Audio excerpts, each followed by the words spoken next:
been a long time since you've seen these two faces together. We're back. Yes. I can't actually remember the last time we made a video. I feel like it was 2017, 16, 17? Ago, basically. It's been a long 16. time. No. 17. 17. Anyway, sorry, own conversation. It's been a long time, basically. And so we thought we come back together for 2020, gracing your screens with our faces. Because why not? Do you think we look different? Well, you've got head wraps and I'm loving it, by the way. I wonder if people will watch the video and go, oh my god, they look so different. More mature? Definitely probably not that. No. We are here to talk to you about New Year's. It's all about your New Year's resolutions. Yes, but we don't want to say resolutions because we find that resolutions don't always work. They have a stigma attached to them. Yeah, and I think then when you do say make New Year's resolutions, people just go, oh, okay. Yeah. And actually, I'm those people, to be fair. Me too. Because we set them with all the right intentions and, you know, we're going to keep them. And by first week, Couple of days for me. well, yeah, the same day I've broken it. So instead of that, we thought, how about we try to share with you ways to try and make kind of realistic goals and targets for 2020. Would you like to start off? Okay, so I was talking to Natalie earlier, Miss Cole, earlier, and it was an article that I read a couple of days ago all about, rather than having New Year's resolutions, you have a word of the year or words of the year, and you kind of write down a few of your kind of big goals that you want to kind of stick to in that year, and you look at like the common word that links them. So for me, I was looking at getting back into the gym more consistently, eating healthier, and also mindfulness, and just making sure that I take time for myself as well, because in 2 years, life has been. I had a baby and that. She did. Life is life busy changed. Yeah. So the kind of one word that links all of those things. Why do I always do this in videos? I do this. The thing that links them, or the word that links them all, is health or healthy. So that's my kind of word of the year for 2020. Everything is linked to kind of being healthy, because I could say my New Year's resolution is to go to the gym 4 times a week, but I probably won't do that. And then I'll feel bad that I haven't done it. Yeah. And why feel bad when my word of the year is health? Exactly, that is true. Yeah. And at least that makes it say more general, so you're not, because I'm the same. I think every single year I've said I'm going to the gym 3 to 4 times a week, and every year that never happens. Yeah. So actually having health as a general goal is important, because it doesn't mean physical health, it's your emotional health and your mental health. And I think especially in GCSEs, it is really quite hard to manage all of these things. Sometimes our mental health can suffer because of the kind of physical strain and even mental strain we're putting on ourselves with revision and school and clubs and friends and everything else that goes with it. So I think health is definitely an important goal to I think everybody should have, and should be taken seriously, especially the mental and emotional part of it as well. So yeah, health is a nice one. Yeah. So maybe that's something you may want to put on your list. But if you don't worry, we've got you covered. Well, so we have. So we're going to give you a few more words and discuss different ways that you could possibly make this one of your words as your goal for the year. So so we've got health is number 1. Oh, we haven't done it in ages. Number 1. Oh, I miss us. Oh, dear. We should do this. Okay, we do. Anyway. Well, I'm closer, so we can do this more often. Right, so our number 2. Focus, people. Focus. I have not been very focused the last 6 months, I would say. And my focus is just all over. You've had a baby, so you're focused on your baby. And I think that's another thing that's important, is realising that you can be focused, but try to focus on 1 or 2, 3 things at a time, and not a million things. That's That's what I tried to do in 2019, and it kind of failed massively. And I realised I was trying to focus on too much. So, Same here. I obviously moved country. I moved from Bahrain back to London to the Netherlands, and I was trying to then think, I have to do educate mind stuff like soon, because I will then be forgotten, or like I'm not being consistent with what I'm doing. But then I realised I'm moving country, and that is the main focus. It's, you know, settling in and like moving, having an apartment has nothing in it. You have to do DIY, which I cannot do. So yeah, and just knowing that, right, my focus right now is settling into this new home, and educating minds for a little bit had to take a back seat in order for me to do that.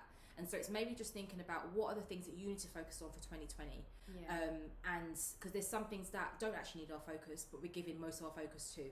And so it's about recognising what is the important factors that you need in order to help you stay focused in 2020. Yeah. I don't know why I did that. 2020. So yeah. So focus for you guys may look like focusing in lessons. Yeah. Focusing on revising for your GCSE. I Less think focus on your Instagram and scrolling social media. So as in maybe take it forward a bit, like, so your focus is GCSEs. So you need to think about, okay, what are the different things that are going to help me to focus on doing the best I can at my GCSEs. So if that means I need to focus on revising, that's one of your targets around this word. Focus maybe also on, I don't know, whether you have an after school job or clubs or that are important to you. That may be something else that's focused on, or maybe it doesn't need much focus at this crucial 6 months of your GCSEs, and recognising that maybe that needs to take a back seat for a bit. You never know. Focus in regards to friends. Is that something that needs to focus on? Cut people that are negative. Cut the negative people, or the people that are trying to maybe tell you to be going out and doing things when you should be revising. You know, it's not about cutting them out completely, but for a time period, they can't be your focus. So it's maybe just recognising and trying to figure out that part of it, and what are the things you need to focus on that's going to help you to become better, or help you to grow, whether that is within your GCSEs or help you grow as a person. Number 3. So missed it. Right, number 3 is bravery. Doesn't have to mean that type of bravery. No. It can mean bravery in many different ways. Bravery could be in taking on the challenges that you're going to face over the next 6-7 months. And longer. But from now to GCSEs, you're going to have to be brave in regards to the decisions that you're going to make really. You're going to face a lot of obstacles. You're going to feel stressed. You're going to want to just give up, but it's being brave enough to know that right now this is a setback or a barrier, and knowing how you're going to overcome it.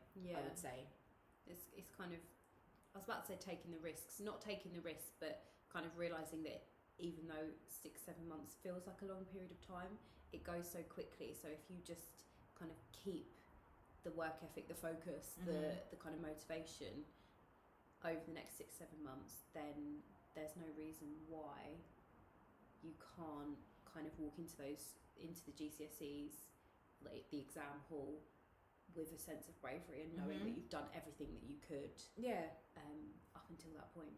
Definitely. And even for me, it's like bravery in regards to like saying no. I think sometimes I can be a bit of a people pleaser and want to, you know, say yes to everything, or, you know, yes, I'll go here, or yes, I'll do this for you. Yes, and I'll then come here at 9 o'clock at night and film a video. No, I'm joking. Again, I love you.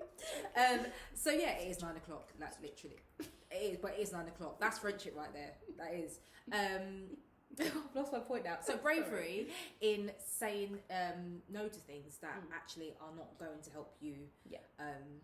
Whether it is for GCSEs or life. I feel like we've done that. We went live. Oh, was that? That was it. Or was it go live? I'm going to find that clip and put that in now. Drop that in. So yeah, bravery is definitely something that not only as a student, but every person should be thinking about what steps to, because fear holds us back so much. And I think even like speaking to my own friends, when people hear that I've moved away or moved country, whatever else, oh, you know, you're so brave, and say, oh, it's brave that they're doing that, but why can't you do that? And I think that's the thing as well, as looking at, you know, what risks are you willing to take in order to make your life better, whether it's short term or long term. Number 4. Now, number 4 is vision. Vision. This is my favourite. Yeah, I like this one, and I like it because not only can you apply it to like 2020, but you can apply it to the whole decade, the 20s. Oh, back in the 20s. I'm thinking of Great Gatsby. I wish I was back in my 20s. Yeah. Well, I'm still in my 20s, just hanging on. Okay. Sorry.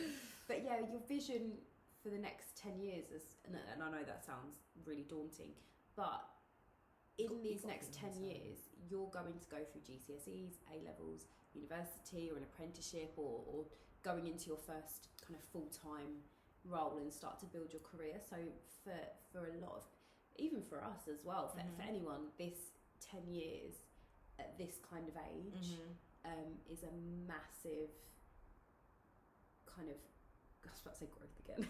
It's a massive deal because you do grow so much, obviously, across a decade. Like 10 years ago, I was at uni. I was in my first year at uni 10 years ago. And now look at me, I've got a baby and, you know. It is, definitely. Yeah. Having a vision, I think having a vision generally then makes life meaningful. I think if you don't have something that you aspire to or something that you want, then you're just kind of plodding through life. I love the word plodding. What's your vision for August? You visualise when you open those results. Yes, exactly. And then thinking past that, you know, what do you visualise then for A-levels and then university and so on.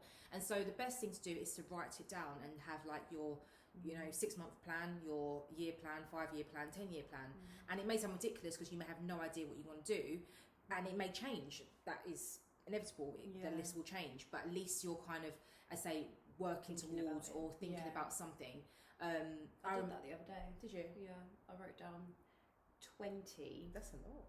20 goals for the 20s. Okay. And I did 5 for each of the 4 categories. What did I do? Career, personal, travel, and relationships. And I had those 4 categories, and I kind of, and some of them I'll be able to do in 2020. Yeah. Some of them are obviously long term. Yeah, well, that's a good idea. Try and do by the end of the decade. And that's quite nice categories. What were they? So they were career,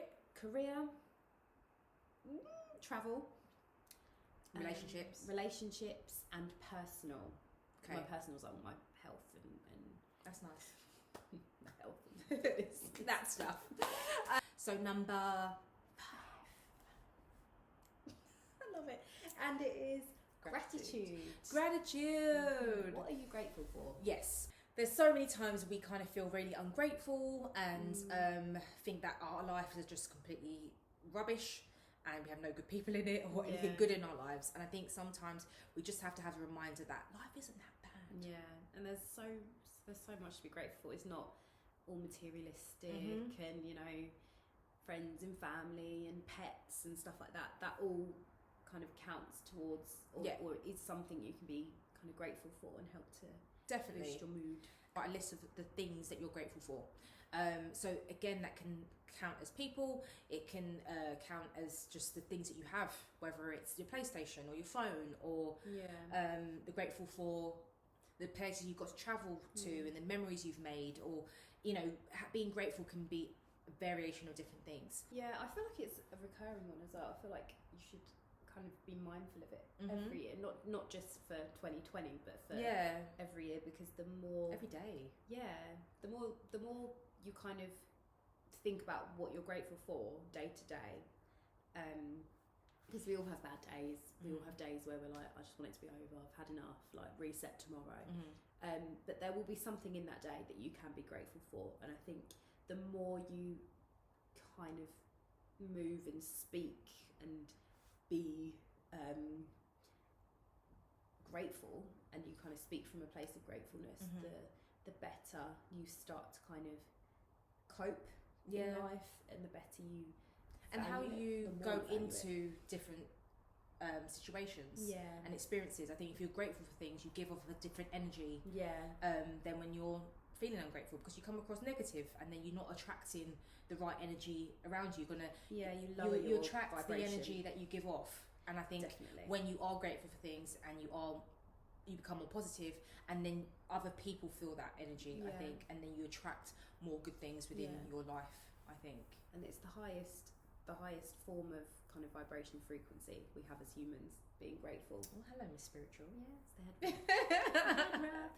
But it is the more you're grateful, it kind of raises your vibration, and it is the highest form, and it is what you kind of emit to the universe, and then things kind of start going away a lot more if you speak and you come from a place of gratitude.